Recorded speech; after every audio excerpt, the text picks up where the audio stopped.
Okay, so first of all welcome to third year. Lectures चालू करने से पहले थर्ड ईयर का थोड़ा सा इंट्रोडक्शन देख लेते हैं कि why third year is very important for your career perspective.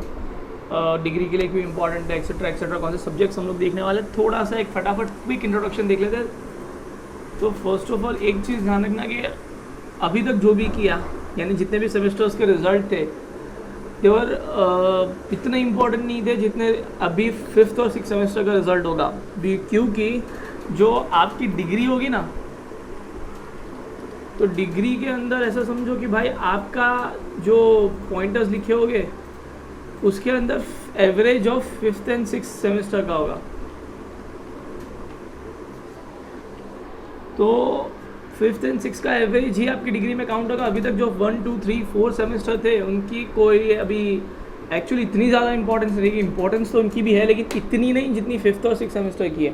और फाइनल ईयर के बेसिस पे ही आपको मास्टर्स में एडमिशन मिलना ईजी होगा या हार्ड होगा, डिपेंड करेगा कि आप फाइनल ईयर में किस तरह से परफॉर्म करते हो। फाइनल ईयर प्लस आपके सिमेट स्कोर या आपके जो भी एग्जामिनेशन आप दोगे उनके बेसिस पे ही आपको एडमिशन मिलेगा। तो अभी तक शायद आपके 8 आते होंगे, लेकिन अगर आप मेहनत नहीं करोगे तो 5-6 पे पहुंचने भी देनी लगेगी। और अगर 5-6 भी आते होंगे और अगर आप मेहनत करोगे तो it is very easy to achieve like 8-7 pointers in fifth and six semester. इसका एक बहुत ज़्यादा कोर रीज़न है बिकॉज यहाँ पे इस बार भी 3 प्रैक्टिकल सब्जेक्ट है। 3 प्रैक्टिकल सब्जेक्ट है प्लस अगर आप देखने जाओगे तो जो 2 थियरी सब्जेक्ट्स है these are also conceptual subject. वो फुल्ली थियरी सब्जेक्ट नहीं, जैसे कि IAS या मैथ्स या स्टैटिस्टिक्स जैसे फुल्ली थियरी सब्जेक्ट नहीं, वो भी कॉन्सेप्ट बेस्ड सब्जेक्ट है। ठीक है, तो इस सेमेस्टर में जो फर्स्ट सब्जेक्ट है दैट इज़, आई होप कि ज़्यादा लोगों को पता होगा, that is PHP। Second is your ASP.NET। तो थर्ड इज़ योर यूनिक्स। तो ये जो तीन सब्जेक्ट है, दीज 3 आर प्रैक्टिकल सब्जेक्ट्स। फिर उसके बाद है आपके फोर्थ सब्जेक्ट आपका है that is I think so OS2, sorry if I am mistaking. And fifth one is networking technologies. ठीक है, ये दोनों आपके थियरी सब्जेक्ट्स है, लेकिन ये भी फुल्ली थियरी नहीं है, ये भी कॉन्सेप्चुअल सब्जेक्ट्स। अब कॉन्सेप्चुअल सब्जेक्ट्स और थियरी सब्जेक्ट्स में डिफरेंस क्या है? थियरी यानी IAS, OB वो सब्जेक्ट्स कैसे तो फुल्ली थियरी थे, जबकि OS और NT क्या है, थोड़े कंसेप्चुअल, यानी इनका कंसेप्ट समझना पड़ेगा आपको। सिर्फ थियरी गोखनी नहीं है, थियरी को समझना भी पड़ेगा। प्लस आपका जो 6 प्रैक्टिकल है वो तो है ही। ठीक है, so you are having actually total 4 subjects related to practical, that is PHP, ASP, Unix and practical itself. और 2 जो सब्जेक्ट है आपके these are also conceptual subject. इतने ज़्यादा बोरिंग सब्जेक्ट्स तो नहीं होंगे, ट्रस्ट मी। अब जो next thing which we need to discuss is about a brief introduction to each and every subject. तो PHP और ASP अगर आप दोनों देख लो तो दोनों का दोनों कैसे है, आपके वेबसाइट डेवलपमेंट में हेल्प करेगा। इसमें वेब डेवलपमेंट में हेल्प करने वाले सब्जेक्ट्स है।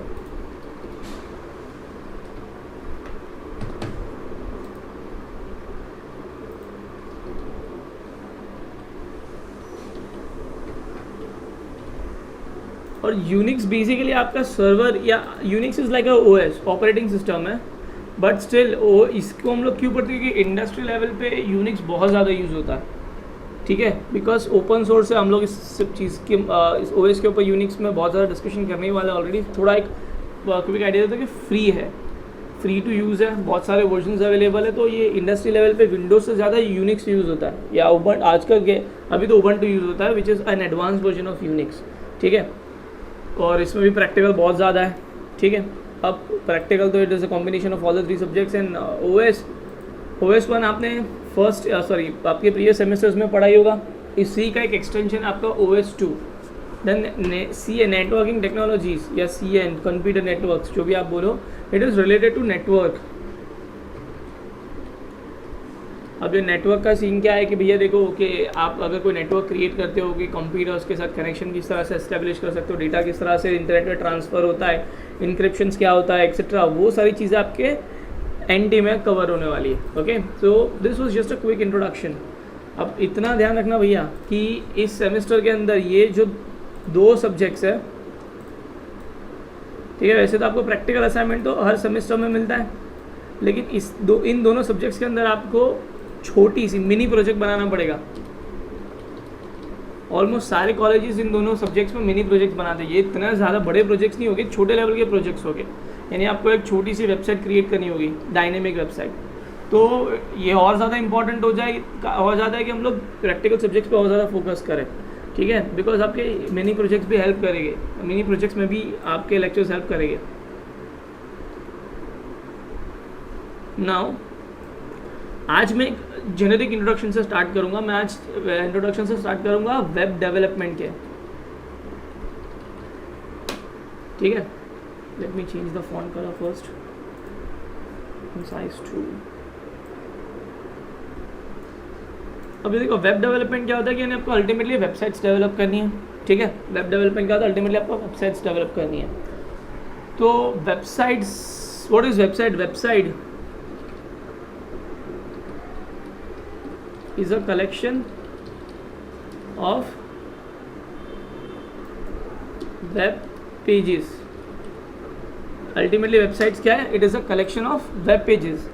अब ये जो वेब पेजेस है, अल्टीमेटली अपने लास्ट कुछ सेमेस्टर्स में, आई थिंक लास्ट सेमेस्टर में पढ़ा होगा, वेब पेज क्रिएट करने की कुछ 2-3 टेक्नोलॉजीज आपने शायद पढ़ी होगी।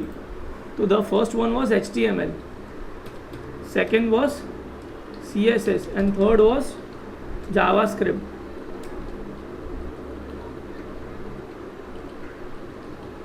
ठीक है। So what was the full form of HTML?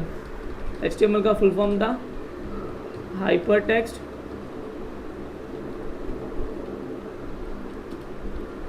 Markup language,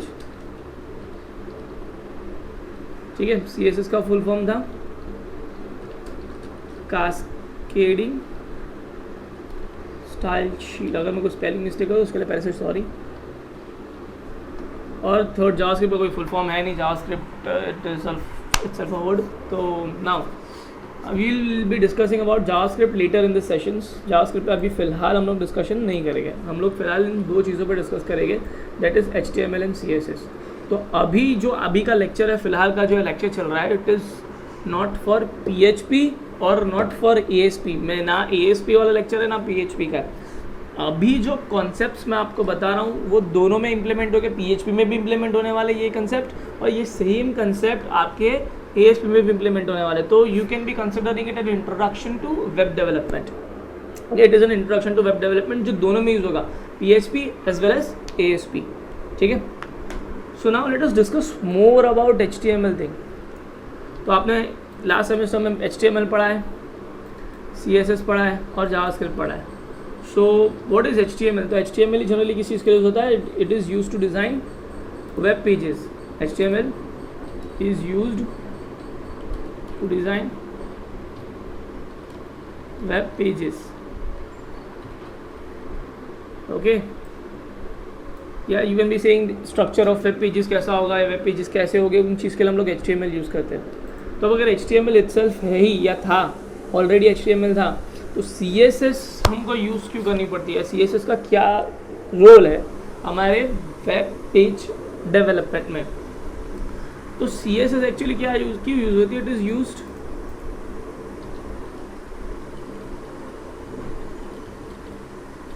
a web page more attractive, you can say, ठीक है। CSS किस चीज़ के लिए यूज़ होती है? एक वेब पेज को और ज़्यादा अट्रैक्टिव बनाने के लिए यूज़ होती है, you can be saying like that. JavaScript पर फिलहाल एट दिस मोमेंट में डिस्कशन नहीं करता हूँ, जावास्क्रिप्ट पर डिस्कशन हम लोग थोड़ी देर के बाद करेंगे, ठीक है। अब इतना बेसिक तो सबको पता ही होगा। Now the next thing which I need to discuss is, let us discuss something more about HTML। थोड़ा HTML के ऊपर और थोड़ा डिस्कशन करते हैं।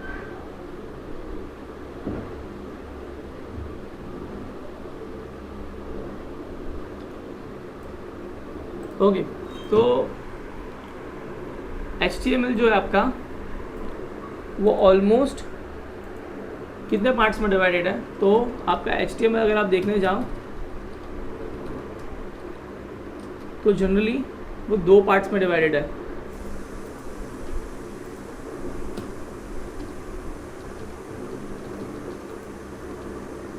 तो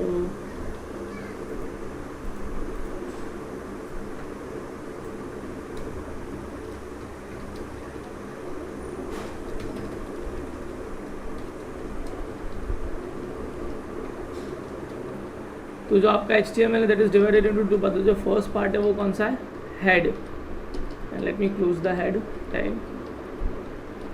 then the next one is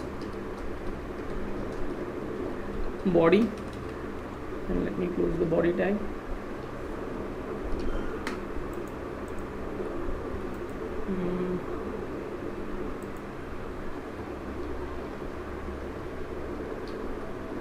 पता नहीं क्या हो रहा है, वेट।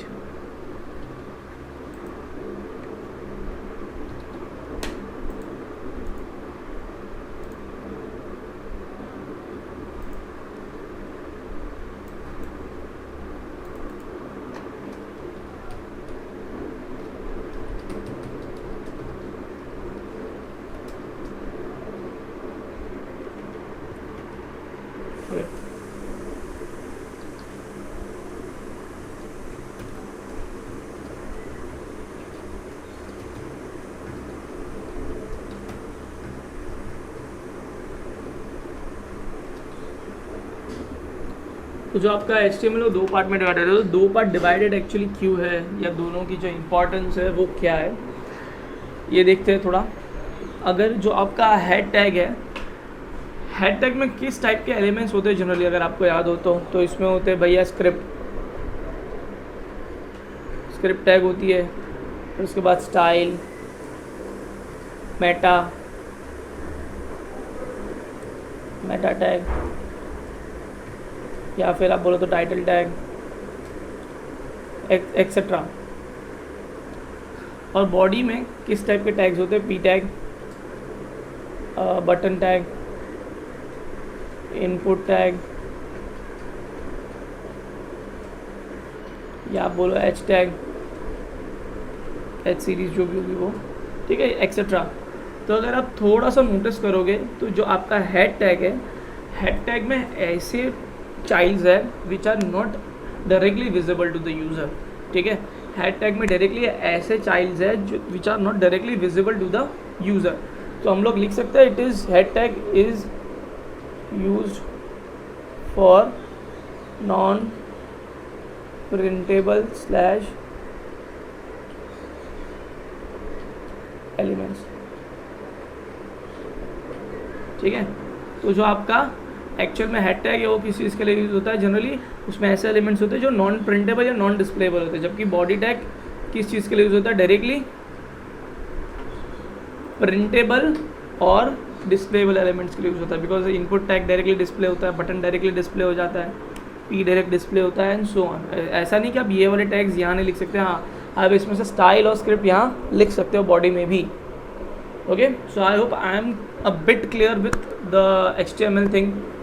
अब एक क्वेश्चन है, जो लोग वेब डेवलपर, अच्छे खासे वेब डेवलपर बनने के बाद भी छोटी सी मिस्टेक कर देते, माइनर मिस्टेक है, कि दे से कि अगर मैं पूछूँ आपको व्हाट इज़ HTML, पर एक प्रोग्रामिंग लैंग्वेज है, स्क्रिप्टिंग लैंग्वेज है, या क्या है, तो इसका आंसर हम लोग थोड़ी देर में इस लेक्चर में फाइंड करेंगे। What is HTML,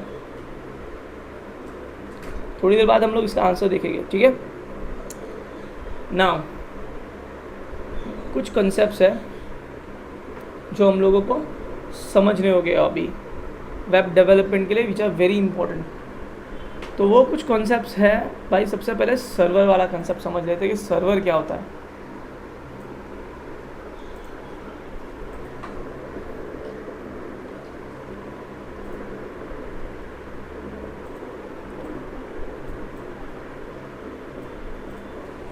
so now we'll be understanding what is server. अभी एक्चुअली क्या हुआ कि शायद मैंने एक वेबसाइट बनाई,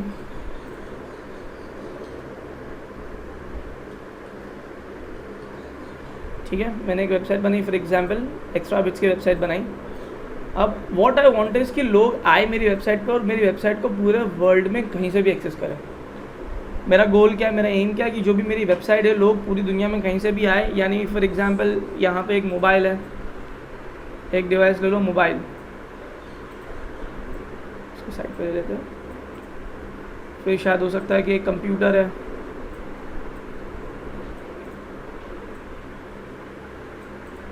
या हो सकता है एक लैपटॉप है या टैबलेट, जो भी हो। अभी मेरा गोल क्या है कि कोई भी पूरे वेबसाइट में, पूरे वर्ल्ड में कहीं से भी बैठ के हिट करे कि extrabits.com पे मुझे जाना है, तो he shall be able to access my website extra bits. But फिलहाल क्या है, इनिशियली जो मैंने वेबसाइट बनाई थी वो मेरे कंप्यूटर में है, जो भी वेबसाइट मैंने बनाई थी वो कहाँ है, मेरे कंप्यूटर में, ठीक है। तो अगर आपके कंप्यूटर में कोई डेटा है तो मैं डायरेक्टली तो उसको एक्सेस नहीं कर सकता ना। इसी तरह से मेरे कंप्यूटर में अगर कोई डेटा है तो कोई भी ओवर द वर्ल्ड उसको डायरेक्टली एक्सेस नहीं कर पाएगा। So what I need to do is कि जो मैंने वेबसाइट बनाई है इसको मेरे को डिप्लॉय करना पड़ेगा। डिप्लॉय मतलब ऐसा समझो कि डिप्लॉय मतलब कॉपी पेस्ट जैसी एक प्रोसेस है। जितना आप इसके अंदर क्या बोलते हैं वेब डेवलपमेंट में घुसोगे उतना ज़्यादा आपको डिप्लॉयमेंट का मीनिंग समझ आएगा। जनरली अगर आपको बहुत सिंपल लेवल पे समझना है तो समझो कि ये जो मेरी एक्स्ट्रा बिट्स है मैंने उसको उठाया, कॉपी करके सर्वर पे किसी एक सर्वर पे पेस्ट कर दिया। मैंने क्या किया, वेबसाइट को उठाया, कॉपी किया और सर्वर पे अपलोड कर दिया। जैसे कि आप गूगल ड्राइव में अपना डेटा अपलोड करते हो उस तरह से मैंने अपनी वेबसाइट को सर्वर पे अपलोड कर दिया। अब क्या हुआ कि नाउ व्हाट आई वांट कि भाई एक मोबाइल से एक बंदा आ रहा है, वो सर्वर पे आया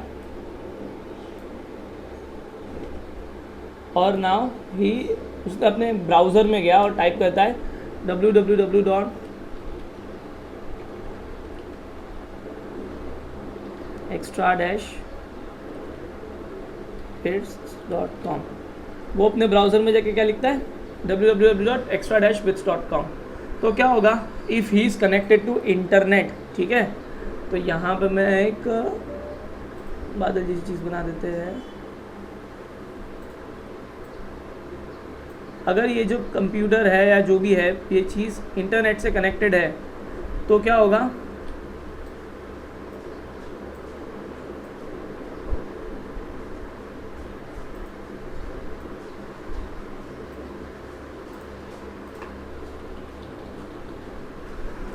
अब ये मोबाइल में अपने ब्राउज़र पे टाइप किया extra-bits.com, ये मोबाइल इंटरनेट से कनेक्टेड है। तो क्या होगा, इंटरनेट के थ्रू मेरे सर्वर पे, इंटरनेट के थ्रू आपके मोबाइल से, ठीक है, दिस इज़ योर मोबाइल, यहाँ से मेरे सर्वर पे एक रिक्वेस्ट जनरेट होगी कि भाई ये एक फ़लाना मोबाइल है, ये extra-bits के लिए रिक्वेस्ट कर रहा है, ठीक है। तो मेरा सर्वर कुछ प्रोसेसिंग करेगा, वो प्रोसेसिंग के बारे में हम बाद में देखते हैं। मेरा सर्वर क्या करेगा, कुछ प्रोसेसिंग करेगा और अगर उसको लगता है कि ये रिक्वेस्ट वैलिड है तो वो फिर आपके इंटरनेट के थ्रू ही आपको वेबसाइट का होम पेज दे देगा, मेरी वेबसाइट का एक्सेस दे देगा, ठीक है। जैसे कि आपने यहाँ पे facebook.com लिखा, क्या लिखा, facebook.com, तो सर्वर आपका मोबाइल अगेन सर्वर पे जाएगा, फेसबुक इंटरनेट के थ्रू आप फेसबुक का सर्वर पे जाएगा, फिर फेसबुक का सर्वर आपको रिस्पांस देगा, देन आपका फेसबुक का जो भी वेबसाइट है वो खुल जाएगी, उसका जो भी फर्स्ट पेज होगा वो आपके सामने खुल जाएगा, ठीक है। सो आप इतना बेसिक समझ आया होगा। अब क्या है, सर्वर पे अपलोडेड है तो सपोज हो सकता है यहाँ पे जो बंदा था वो था इंडिया में, अभी ये कंप्यूटर है शायद हो सकता है ये यूएस में हो,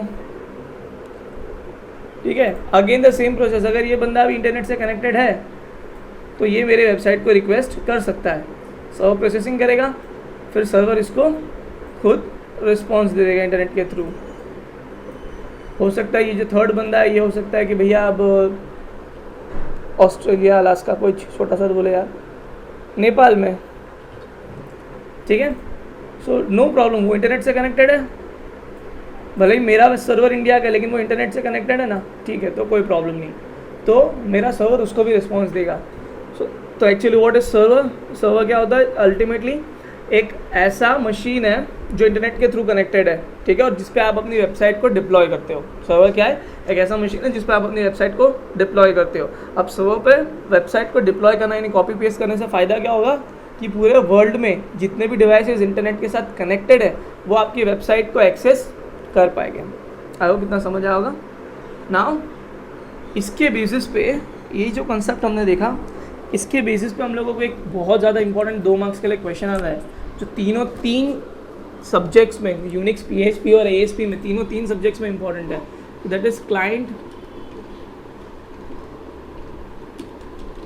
सर्वर आर्किटेक्चर, या इसे हम लोग रिक्वेस्ट रिस्पॉन्स आर्किटेक्चर भी बोलते हैं, ठीक है। दोनों चीज़ें सेम है, client request, client server architecture, request response architecture, both things are same. Now ये क्लाइंट सर्वर आर्किटेक्चर एक्चुअली क्या है, ये हम लोगों को समझना है।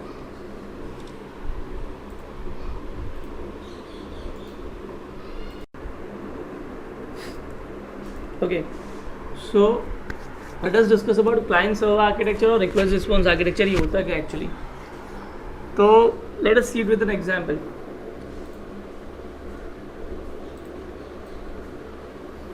सपोज एक सर्वर है, उस पर एक वेबसाइट डिप्लॉय है, Stravinsky, what is this? This is the server। अब यहाँ पे फॉर एग्जांपल आप अपने मोबाइल से, ये XYZ का मोबाइल है जो इंटरनेट से कनेक्टेड है, ठीक है,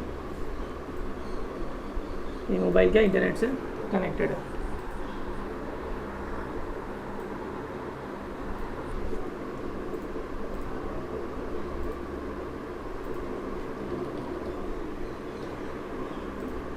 अब आप अपने ब्राउज़र में गए, आपने टाइप किया extra-bits.com,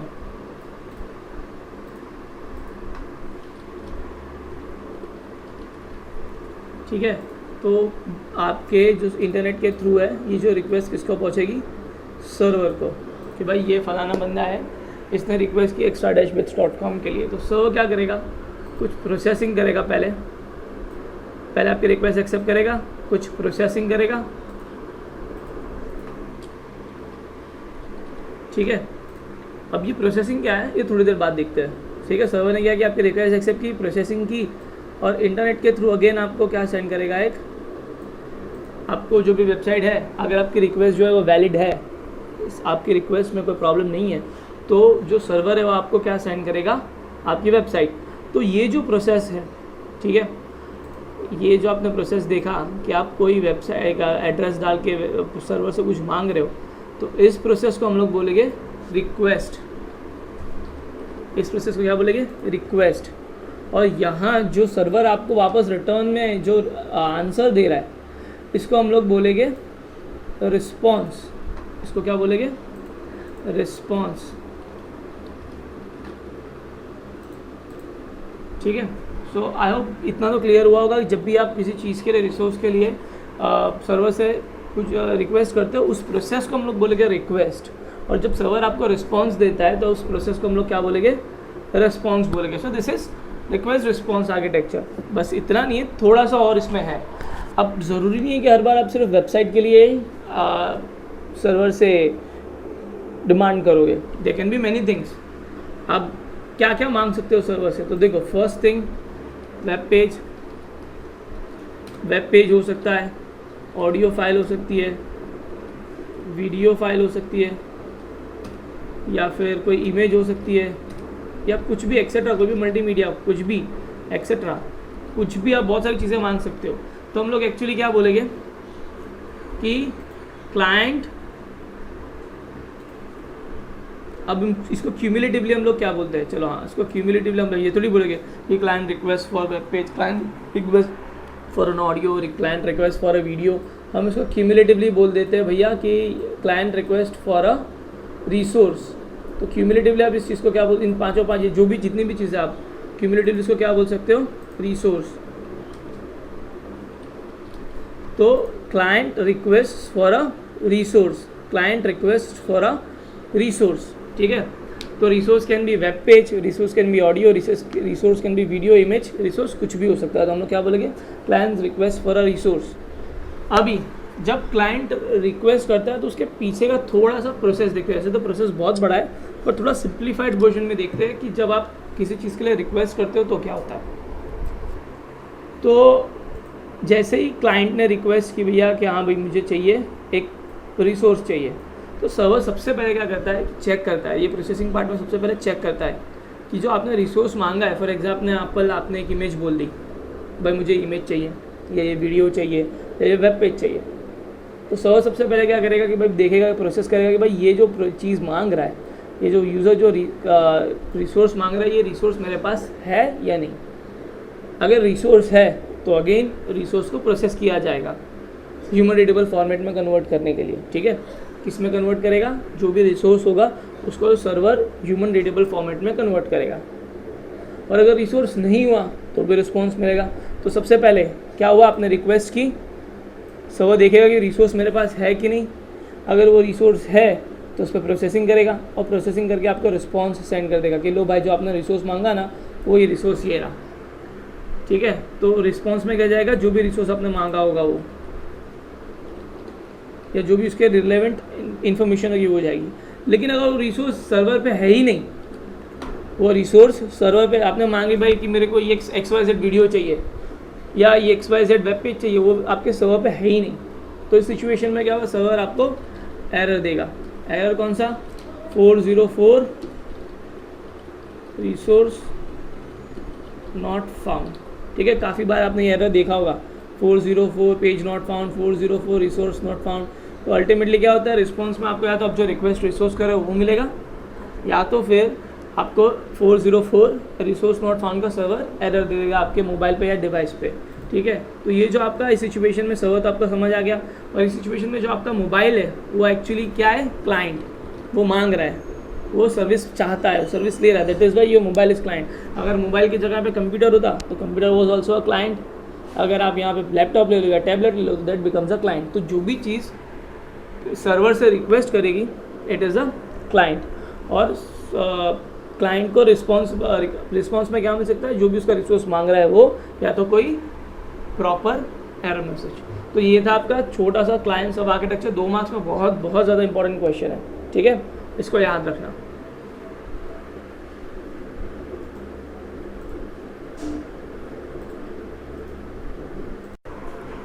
अब हम लोग बात करेंगे एक्चुअली स्क्रिप्टिंग लैंग्वेज के ऊपर।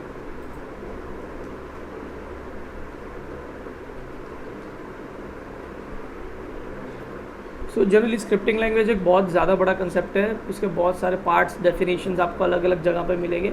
मैं टू सिंप्लीफाई थिंग्स मैं इसकी एक सिंपल डेफिनेशन बोलता हूँ कि what is a scripting language.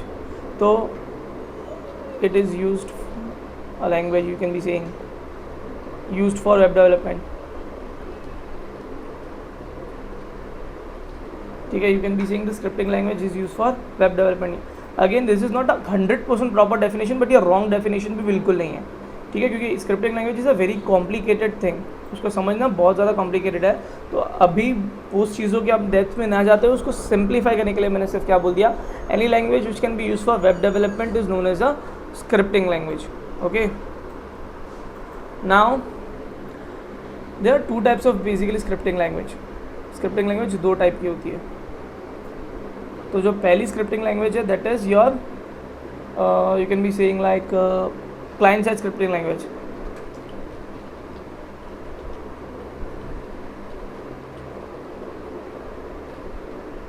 This is your first scripting language, and the next thing is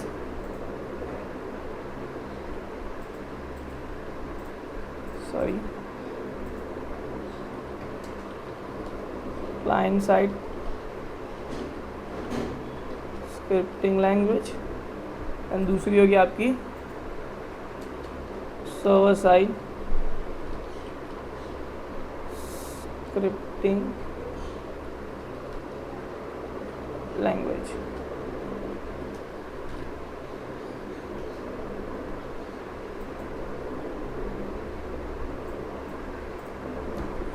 अब दोनों के बीच में डिफरेंसेस क्या है देखते हैं। सो यहाँ पे सिर्फ 2 ही टाइप की स्क्रिप्टिंग लैंग्वेज होती है, कोई तीसरी चौथी टाइप नहीं होती भैया, ठीक है, based on request response architecture, ठीक है। So what is client side scripting and server side scripting language. तो फर्स्ट ऑफ ऑल द सबसे बड़ा डिफरेंस जो है वो हम लोग देख लेते हैं, जिसके ऊपर से बाकी सारे डिफरेंसेस डिराइव हो गए। तो the first difference is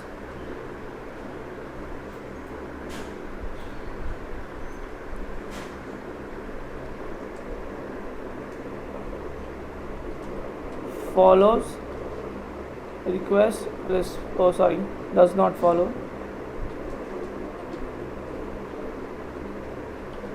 request response architecture, ठीक है। और ये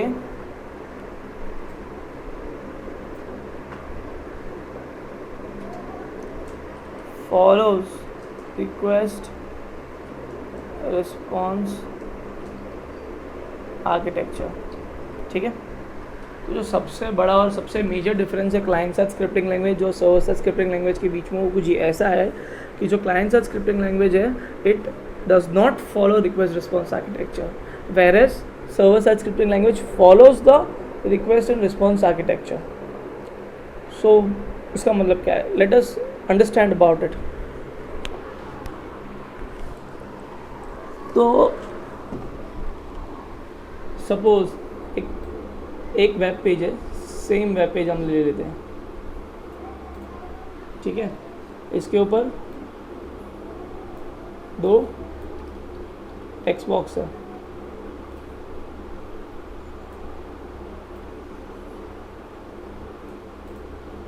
और यहाँ पे एक बटन है,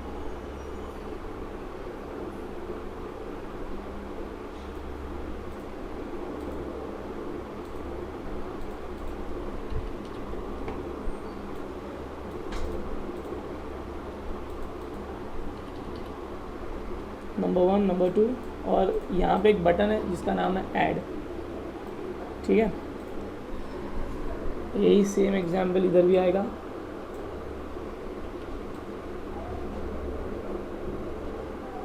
ओके। सो हम लोगों को क्या करना है, सिर्फ 2 नंबर का एडिशन करवाना है, बहुत सिंपल है। तो यहाँ पे मैं कोई भी client side scripting language use करता, तो प्रोसेस क्या होगा देखो। तो यहाँ पे मैंने प्रेस किया, भाई मेरे को नंबर चाहिए, एडिशन करवाना है, सपोज 2 + 2 करवाना है, तो मैंने नंबर 1 में डाला 2 और नंबर 2 में डाला भी 2, और मैंने क्या किया, ये जो ऐड बटन था इसको प्रेस कर दिया, ठीक है। तो प्रेस करने पे क्या हुआ, ये जो क्लाइंट साइड स्क्रिप्टिंग लैंग्वेज है वो क्लाइंट के मशीन के अंदर ही सीधा एडिशन परफॉर्म कर देगी कि भाई 2 + 2 कितना होता है। हमने इसके पीछे कोड लिखा होगा भाई, पहले जो भी कोड लिखा है वो क्लाइंट की मशीन पे एग्जीक्यूट होगा कि भाई 2 + 2 = 4, और तुरंत ही स्क्रीन पे आंसर आ गया भैया 4, ठीक है, स्क्रीन पे तुरंत आंसर आ गया 4। यहाँ पे कोई भी एक्सटर्नल चीज़ की आपको ज़रूरत नहीं पड़ी। क्या किया, एक मैंने सीधा लिख दिया 2 और 2 और बटन प्रेस कर दिया ऐड, तो जो भी आपने स्क्रिप्ट लिखी थी वो एग्जीक्यूट हो गई ऐड के ऊपर। तो क्या हुआ, यहाँ पे सपोज यहाँ पे जावास्क्रिप्ट लिखी है, तो जावास्क्रिप्ट में मैंने यहाँ पे से टेक्स्ट बॉक्स 1 की वैल्यू ले ली, टेक्स्ट बॉक्स 2 की वैल्यू ले दी और दोनों को ऐड करवा दिया। जैसे ही ऐड करवाया आंसर सीधा आ गया स्क्रीन पे 4, ठीक है। यहाँ पे थोड़ा सा सीन डिफरेंट है। अब यहाँ पे क्या डिफरेंस है देखो, तो यहाँ पे एक्चुअली क्या हुआ, यहाँ पे सेकंड पॉइंट अगर आप लिखना चाहो तो सेकंड पॉइंट क्या होगा, uses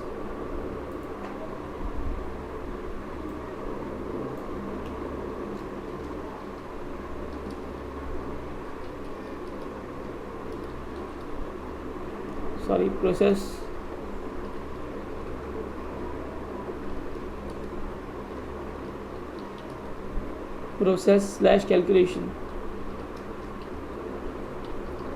is performed on client machine, ठीक है। क्लाइंट की प्रोसेसिंग पावर यूज़ की, क्लाइंट मशीन यूज़ किया, तो सीधा आपको क्लाइंट पर ही आंसर मिल गया। यहाँ पे थोड़ा सा डिफरेंस है, जो मेजर डिफरेंस है वो देखते हैं कि मेजर डिफरेंस क्या है।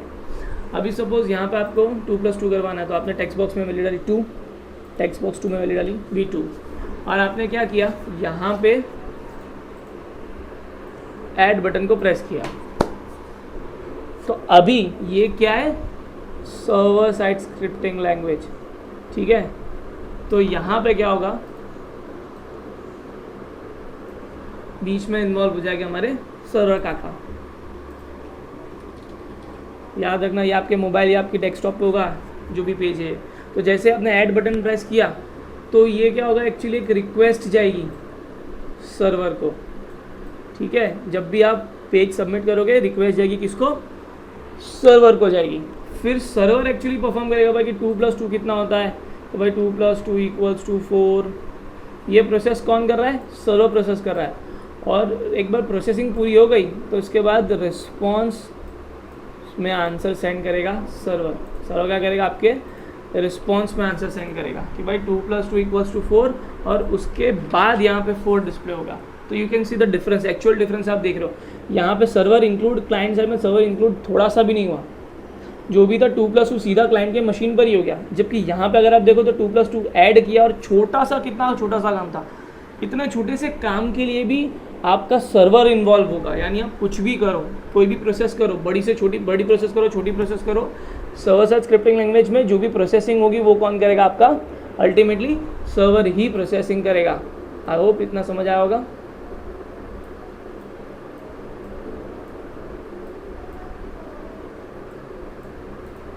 So what we can say यहाँ, let me erase it itself.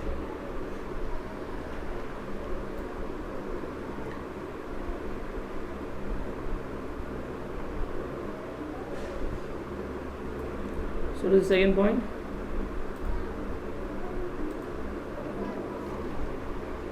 Process slash calculation is performed on server। ठीक है, एक्चुअली डायरेक्टली प्रोसेस कहाँ पे हो रहा है? सर्वर पे, जबकि यहाँ पे प्रोसेसिंग कहाँ हो रही थी? आपके क्लाइंट की मशीन पे।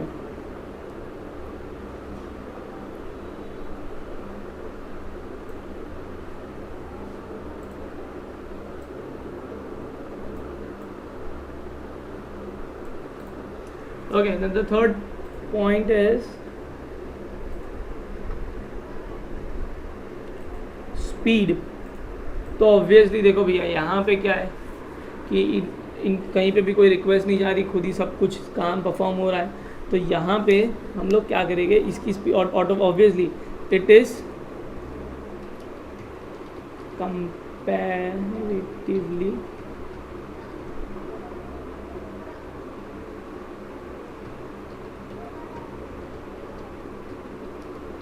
Faster. Please ignore the spelling mistake. It is comparatively faster. और ये क्या है? स्लोअर व्हेन कंपेयर्ड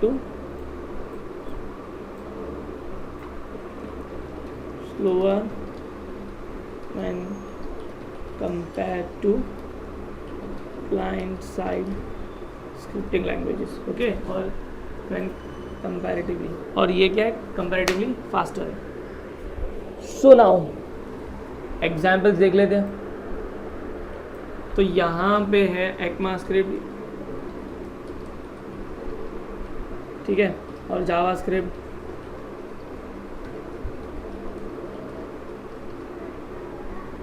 और दूसरी कोई भी स्क्रिप्ट शायद नहीं है, मुझे जहाँ तक पता है तब तक वहाँ तक तो कोई क्लाइंट साइड दूसरी कोई स्क्रिप्टिंग लैंग्वेज नहीं है।